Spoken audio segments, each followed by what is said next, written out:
दोस्तों आज की इस वीडियो के अंदर हम बात करेंगे ओवरलोड रिले के ऊपर। ये है एक ओवरलोड रिले जो आपने अधिकतर ड्यूल स्टार्टर में देखी होगी। दोस्तों ये एक प्रोटेक्शन के लिए लगाई जाती है कि हमारी मोटर हमेशा प्रोटेक्ट रहे किसी भी फॉल्ट से। तो दोस्तों सबसे पहले हम ये जान लेते हैं कि आखिर ये जो ओवरलोड रिले हमको क्या क्या प्रोटेक्शन देती है। फिर हम ये जानेंगे कि हमारी ओवरलोड रिले हम कैसे चेक करते हैं कि आखिर ये सही है फिर खराब है। तो दोस्तों सबसे पहले हम इसकी प्रोटेक्शन समझ लेते हैं, ये हमको क्या क्या प्रोटेक्शन देती है। तो दोस्तों हमको जो ओवरलोड रिले प्रोटेक्शन देती है वो हमको ओनली दो टाइप्स की देती है। सबसे पहली जो प्रोटेक्शन देती है वो देती है, इसके नाम से आपको पता चला, ओवरलोड पे। ओवरलोड का मतलब जैसे ये जो ओवरलोड रिले, ये ओवरलोड रिले की जो रेंज है 13 से 20 एम्पेयर के बीच में, तो मैं इसको 16 एम्पेयर 17 एम्पेयर किसी पे भी सेट कर सकता हूँ। तो अगर मैंने इसको सपोज 15 एम्पेयर पे सेट कर रखा है और मेरी जो मोटर है वो 15 एम्पेयर से ज्यादा करंट ले रही है, तो ये मेरी ओवरलोड रिले ये ऑटोमेटिकली ट्रिप कर देगी और ये हमारी मोटर को प्रोटेक्शन देगी। पर दोस्तों हमको एक चीज ध्यान रखनी चाहिए, हमारी जो ओवरलोड रिले होती है ये हमको शॉर्ट सर्किट प्रोटेक्शन नहीं देती है। इसलिए आपने देखा होगा कहीं पे भी हम जो ओवरलोड रिले को लगाते हैं इसके साथ में हम एमसीबी को या फिर एमपीसीबी को ऐसा कोई ना कोई एक सर्किट ब्रेकर लगाते हैं, क्योंकि हमारा जो दूसरा सर्किट ब्रेकर है वो हमको शॉर्ट सर्किट में प्रोटेक्शन देगा।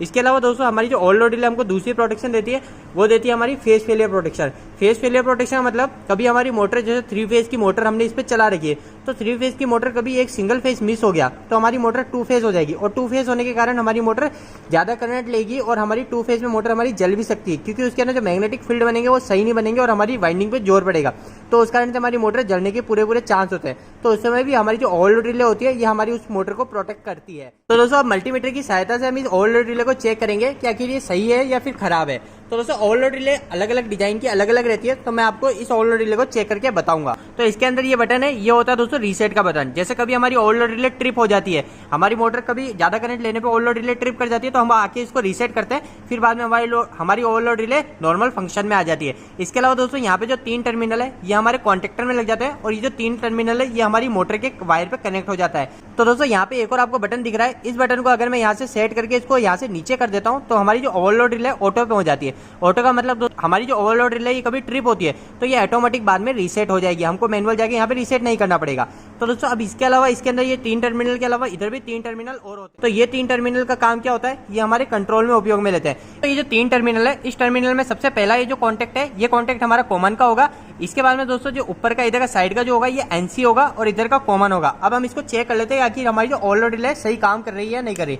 इसके अलावा दोस्तों यहाँ पे एक टेस्ट का भी होता है कि अगर मैं इसको यहाँ से इस साइड में सेट कर दूंगा, थोड़ा इसको यहाँ पे जैसे आपको दिख रहा होगा, यहाँ पे एक स्विच है, इस स्विच को अगर मैं इधर कर देता हूँ तो मेरी ओवरलोड रिले ट्रिप जैसा बिहेव करती है। तो अभी जैसे मैंने इसको ट्रिप पे कर दिया तो अभी ये ट्रिप जैसा बिहेव करेगी, फिर मेरे को वापस इसको रीसेट करना पड़ेगा कुछ यहाँ से दबा के। तो अभी मेरी ओवरलोड रिले नॉर्मल कंडीशन में, तो मैं इसको चेक करता हूँ। सबसे पहले मेरे को मल्टीमीटर को कंटिन्यूटी पे सेट करना है, बजर पे सेट कर दिया कंटिन्यूटी पे। तो अब मैं इस दोनों लीड को हटाऊंगा तो मेरा यहाँ पे कुछ वैल्यू शो करेगी। सबसे पहले मेरी मल्टीमीटर की पहली लीड को मैं कॉमन पे लगाऊंगा और दूसरी लीड को मैं यहाँ पे एनसी कॉन्टेक्ट पे लगाऊंगा। सबसे पहले मैं रीसेट करके देखूंगा मेरी ओवरलोड रिले रीसेट है, ठीक है। अब मैं इसको यहाँ पे लगाता हूँ तो मेरा ये एनसी कॉन्टेक्ट बिल्कुल सही बता रहा है। अब मैं दूसरे कॉन्टेक्ट पे लगाऊंगा, ये कॉमन यहीं पे रहने दूंगा। जो मेरे मल्टीमीटर की दूसरी फ्रॉग है ये मैं इस पे लगाऊंगा तो मेरा ये कॉन्टेक्ट एनओ दिखा रहा है, मतलब इसके साथ मेरी कंटिन्यूटी आ रही है और इसके साथ नहीं आ रही है। अब मैं इस रिले को ट्रिप मोड पे डालता हूँ, तो मैं इसको यहाँ पे ट्रिप पे कर देता हूँ, तो यहाँ से मेरी रिले ट्रिप हो चुकी है।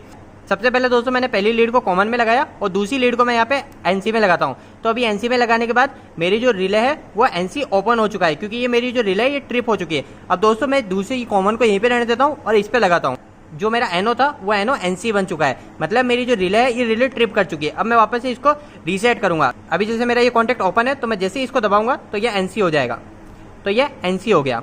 तो दोस्तों कुछ इस तरीके से हमारी ओवरलोड रिले को हम चेक कर सकते हैं। तो दोस्तों कुछ इस तरीके से हम इस ओवरलोड रिले को चेक करते हैं। इसके अलावा दूसरी ओवरलोड रिले है, इसमें भी कुछ इसी तरह का फंक्शन होता है। अब जैसे ये ओवरलोड रिले भी कुछ सेम ही है, बस इसके अंदर जो हमारा है रीसेट का और स्टॉप का पुश बटन अलग अलग है, और इसकी जो डिजाइन है वो डिजाइन थोड़ी अलग है। बाकी इसके अंदर भी वही एनओ एनसी कॉन्टेक्ट है। इसके अंदर कॉमन की जगह 2 एनओ के कॉन्टेक्ट है और 2 एनसी के कॉन्टेक्ट है।